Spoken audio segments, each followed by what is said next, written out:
6 years. 6 long and well-cherished years have passed since the release of Super Mario Odyssey. Kind of weird to say that, you know. I remember watching the reveal trailer and instantly loving the brand new adventure Nintendo was offering for Mario like if it was yesterday. I remember spending hours and hours in front of the TV wandering around the kingdoms and secret areas. I have nothing but good memories when it comes to this game. But how does it accomplish that? How does this game become an instant video game classic as soon as it was released? Well, hello amigos, and welcome to Super Mario Odyssey, more than a 3D game. It's no secret that this game is going to be instantly appealing because it has the most recognizable video game mascot there is, Super Mario. But back then, the catalog of 3D open world Mario games was getting kind of left behind, seeing that the last quote-unquote 3D game for Mario was Super Mario Galaxy 2. Because when I refer to 3D Mario adventures, I'm thinking of the feeling of discovering new worlds like Gusty Garden Galaxy or Hazy Maze Cave. I know that in the time between Super Mario Galaxy 2 and Super Mario Odyssey, we got plenty of other adventures for Mario to go on, but they didn't give the same feeling as other 3D Mario games have done it. As good as Super Mario 3D Land is for a handheld experience, as good as Super Mario 3D World is with the new power-ups and overall art direction they went for this game, they don't really bring nothing new to the table. We follow the same story with the same world themes and occasionally bring some new faces into the mix. But if we make the comparison, it doesn't bring that much more than the same story Mario games have. And don't get me wrong, it's not that I hate this pattern of Mario stories, it's just that the game doesn't add something that makes the whole adventure stand out. Take a look at how Super Mario 64, Super Mario Sunshine, and Super Mario Galaxy all have the same story of rescuing Peach from Bowser, but each one feels so different from each other. So as I was saying, Mario needed so much more than just the day-to-day adventure for the new console at the time, which was the Nintendo Switch. It needed that little bump of exploration like they did with Super Mario Sunshine. Instead of following a linear level with traditional Mario gameplay, have the player explore and have fun around with so many new mechanics and new worlds to discover. But hey, I must know by now that these requests take time and dedication, but if done correctly, they can turn into this.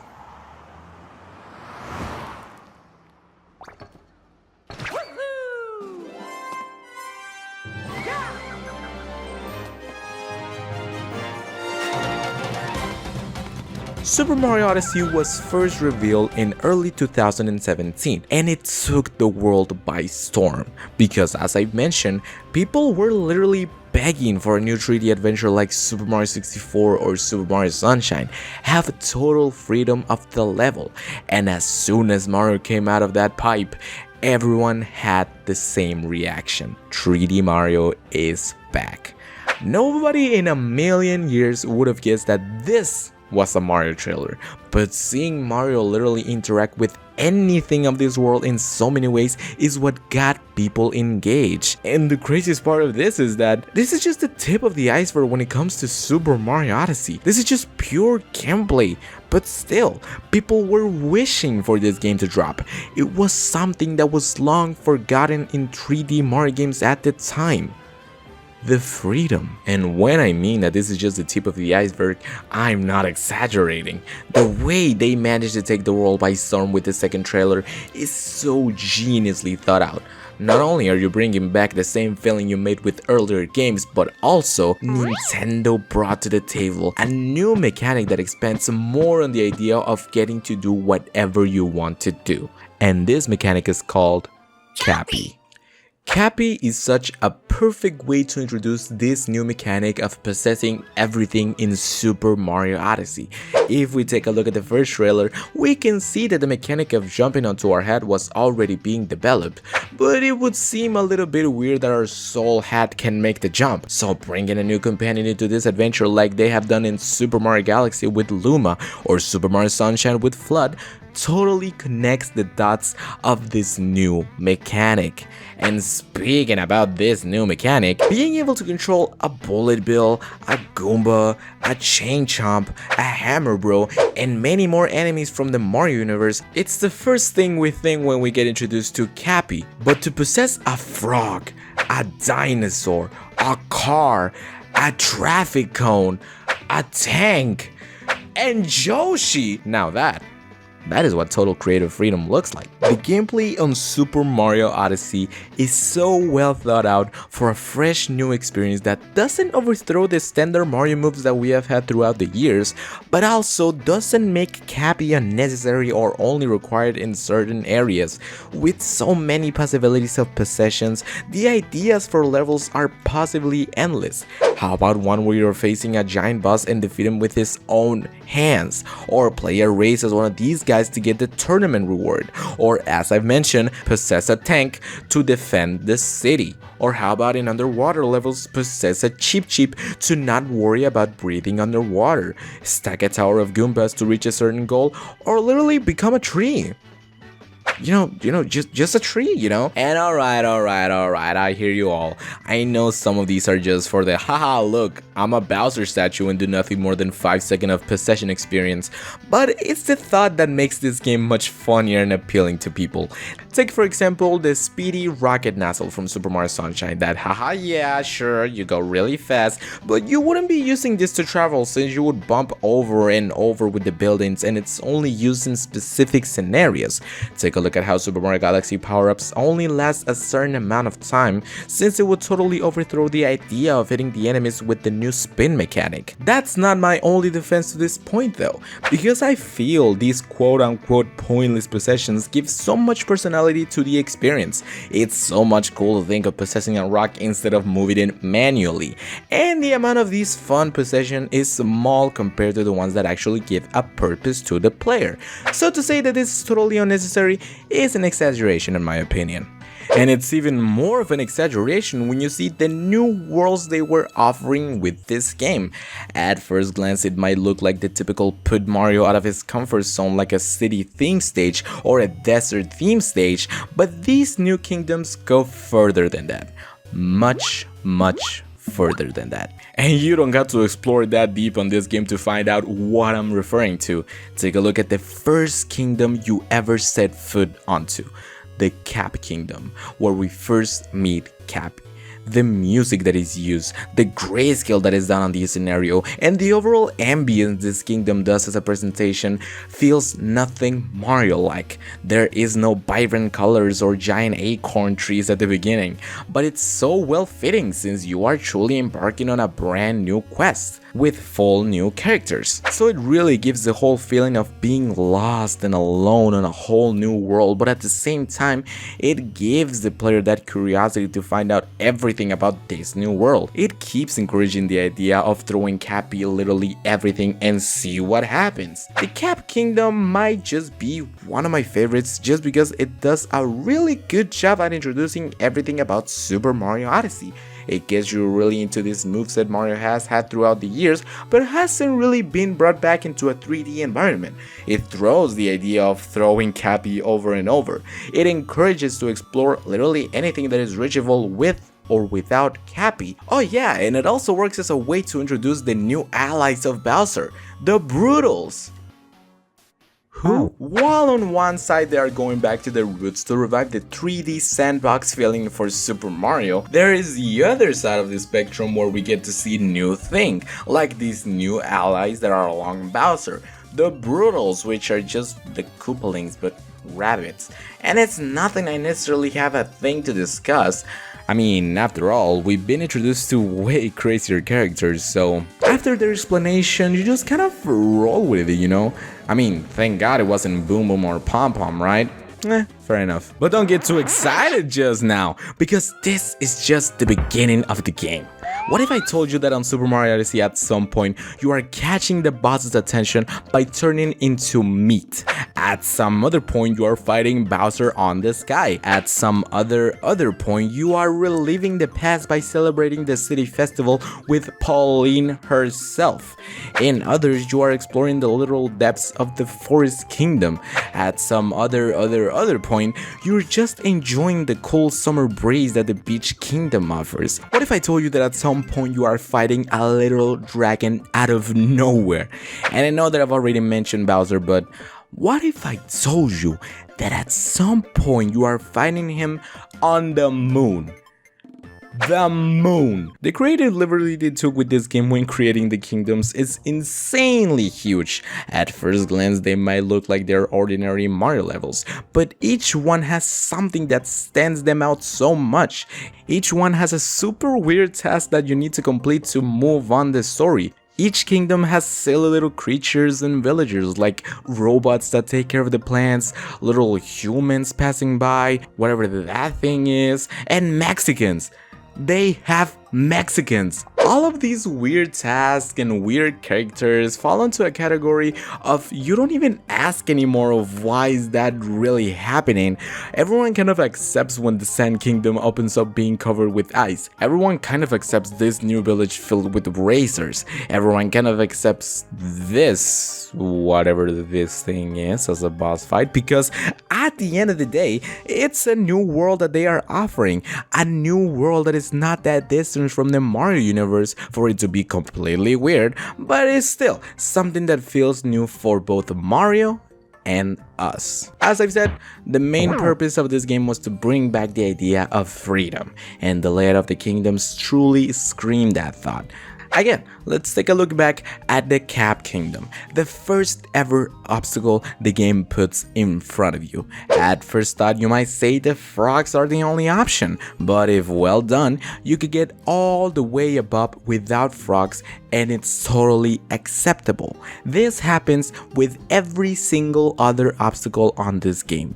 There is always one more way to beat it, one more way to surpass yourself with the movements of Super Mario Odyssey. There is no punishment, and in fact, there is even sometimes a reward if you somehow manage to quote-unquote break the game and get to be in places you weren't supposed to originally be. It's not something bad though, it means you got so invested on this game that you wanted to go even further, so why is that supposed to be a bad thing? Super Mario Odyssey is incredibly well designed to entertain every area of the audience. There's going to be the casual experience for casual players that just want to have fun and enjoy a fresh new take on this adventure while still not being that overly complicated, but still encourage the player to explore the areas of this new world. Then there is the other side of the audience that will want to figure out everything about this new universe. What is at the top of this building, or is there something above these walls? There are places on this game that only skilled players are able to get onto, but it's not a necessary thing you need to discover to follow up this story. Super Mario Odyssey is always going to be testing your ability to get from point A to point B, no matter the situation, no matter how weird or complicated your thinking is. If it's possible, it's valid. And this whole concept gets even more boosted with the reward the game gives you that lets you continue with this story. The moons. On Super Mario Sunshine, it was sunshines. On Super Mario Galaxy, it was stars. And on this new adventure is moons. Now, this 100-degree turn of having moons instead of stars is not necessarily because they ran out of ideas.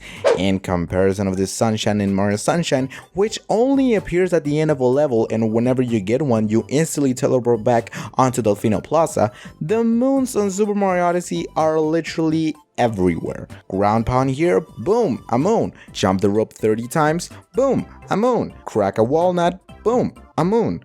Buy a moon, boom, a moon! While this system of having moons literally everywhere kind of degrades its value because How is it the same value when you get one by just walking towards it and then 3 by defeating a boss? It sometimes doesn't make sense, I'll give you that. But as a reward for exploring, it does the job perfectly, because moons are a requirement to move on to other kingdoms with our ship, the Odyssey, which is powered by moons. And because these moons are everywhere, you can skip the boss fight in some kingdoms if you explore well enough and find the required amount of moons to get out of the kingdom early.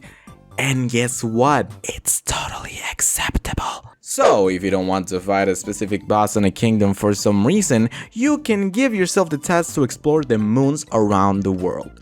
Boom! There's another reason to explore the kingdoms. This was also a concept that hasn't been used since Super Mario 64. Get to still play the level once you've gotten a star, or in this case, a moon. And so, by having these moons in special puzzle levels or movement levels, you are having the player learn more and more about the capabilities of this game. And I really want to dedicate some time into the layout of these special levels. These are some that kind of resonate the feeling of Super Mario 3D World or Super Mario Galaxy, where there isn't that much freedom or the game is somewhat forcing you to follow a single path in general, but you mix that concept with Cappy and it becomes a whole new adventure. Slinging yourself in the Lunch Kingdom or getting some sheeps back onto their place in the middle of nowhere. All of these new concepts seem to be getting more and more expanded as more you play this game. But even though this game brings back concept from every other 3D Mario game, one of the key factors about Mario games in general seems absent in Super Mario Odyssey: the life system. It's no secret that at some point in Super Mario Odyssey you're going to lose all of your 3 life points, but what happens then? Since there are no lives, what is the actual punishment? Well, the thought that they had for the player to not restart from the beginning of the level is to take coins out of his pocket. But what if at some point the player runs out of coins? Well, no worries, it doesn't take any, but still gives the player the last checkpoint that was cleared. So instead of putting a game over and returning back onto the title screen, it now puts the player in full control on when to actually call it a day when playing the game. While this may seem kind of going easy on the player and not really bringing a punishment for losing all of your coins, I don't feel like the thought of having the player going all the way back to the title screen is more fun, because at least for me it was so frustrating that every time I lost all my lives on Super Mario Sunshine, I had to go all the way again to the level I was playing. On Super Mario Odyssey, sure, the last point you're getting is a checkpoint and not exactly where you died, but still, you didn't have to go through all of the entirety of the level to get back at where you last existed. Last existed. That sounded so unserious. But if you think that this coin system doesn't really affect the player, then let me introduce you to Mario costumes, which are only obtainable by, you guessed it, coins. And the costumes can go from Luigi, Wario, Waluigi, Diddy Kong to... Is this game really made by Nintendo or was it fan-made? I will also like to take the time to appreciate the costumes of Super Mario Odyssey. We got the Super Mario Maker outfit on the game. We got shirtless Mario. We got Mario in a wedding dress. We got Invisible Mario. We got Sunshine Mario. We got Mexican Mario. We got Cowboy Mario. We got Chef Mario. We even get the original Super Mario 64 Mario.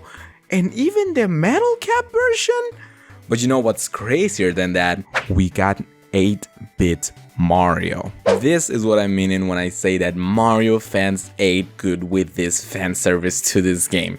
Coins were now more than just a thing to brag about. You wanted to get certain amount of coins to buy Zombie Mario. Wow, you don't see that every day, huh? And even perfect than that, you also get full access to customize Mario in any way you want. You can mix and match the outfits to find what's the most comfortable Mario to you. Which again, I really thank Nintendo for giving us this option, but who can really be a madman to mix these costumes? These outfits may just seem like the pointless possession of this game. While they truly don't add anything special to the gameplay, I feel like without costumes, Super Mario Odyssey would lose a major part of its originality and fun. Exploring the game with this Super Mario 64 outfit is so fun, and it feels so weird to see the Mario 64 model in such detailed models and terrains.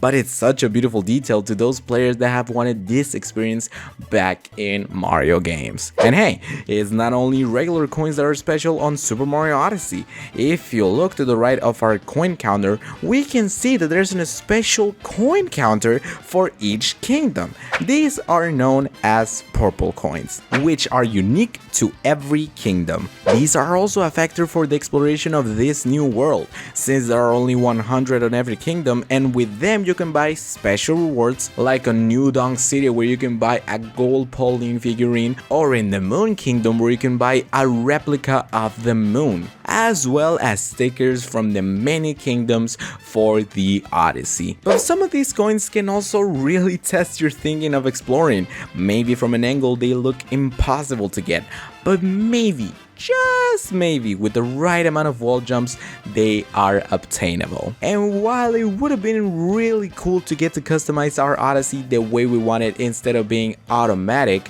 I can see how this would have been an overwhelming option for many people. Seeing the amount of options you get as rewards and stickers, I can't think of a way they can present a customization feature for the Odyssey that gives the same feeling of simplicity like every other factor this game offers. I may sound like Super Mario Odyssey has no flaws and every single minute from this game is perfect, which, no, we will get to the minor flaws this game has in just a minute, but this game honestly does a lot of really good things. The way they present this game with our new companion, the feeling of freedom that was lost at the time and was last seen in the GameCube being brought back, and even being improved with a better camera and super fluid motion from Mario. Also new expressions that gave more life to Mario in general, shivering in the cold of the Ice Kingdom or trying to catch a breeze of air in the hot of the desert is super fun to watch. And story-wise might not be that impressive since it's just the same story now added with Cappy's sister Tiara also being stolen with Peach. But as the saying goes, it's about the journey, not the destiny. And Super Mario Odyssey truly expresses that concept about not always trying to rescue Peach, but instead find out about more areas and more moons in the kingdoms, encounter new faces and new creatures that might help us out or give us some trouble in the adventure. Even though I say that the story is the same as usual, the way Super Mario Odyssey treats the finale of this story is super awesome, because first, Bowser is now actually trying to marry the Princess Peach on the moon, and to have this big fight on the moon against Bowser to stop the wedding, and as soon as we defeat him the whole thing comes down and there is no other way to save the Princess Peach but to possess Bowser. It's just so well done. It's just so well done. How incredible is that we get to play as Bowser for a brief period of time, and not only move around as him but also spit fireballs and destroy the things that are on our way out of the moon. This ending of the game is one that I enjoy so much. The tension of leaving the moon as it crumbles, and also the excitement of playing as the main antagonist in Super Mario is just so out of this world. But once you reach the end, is there something more? Are there going to be new moons as a way to get the players play even further than the end? Oh well. If there were plenty of moons before the game actually ended, there are plenty more when the game has actually finished. Tons and tons of new moons are set as post-game rewards for players that truly want the 100% reward. And while a ton of people didn't feel the need of going back to discover all of these new moons since they've already spent time collecting what they thought was every single one of the moons, I feel like this was still a good experience. After all, Nintendo always does this thing with every other entry of Super Mario, so I don't really see any reason to complain in my opinion. So yes, Super Mario Odyssey does a lot of things right. Story-wise, music-wise, gimmick-wise, pacing-wise, creative-wise, but you might be surprised at something I noticed that Super Mario Odyssey tends to fall a lot into: the moveset with Cappy. As I've mentioned, the Cappy moveset is open for a lot of moves. Shaking the controller in many ways will lead you to more and more opportunities of capturing enemies or simply getting coins. But you may notice a pattern if you have played this game, which is jump, throw Cappy, dive, jump on Cappy, throw Cappy again, then dive again. That's it. That's what you're going to be doing most of the time when playing Super Mario Odyssey. I've seen some people complain that this new moveset with Cappy only falls into that single combo, and well, it's kind of true, but then again, it's really not open for much more.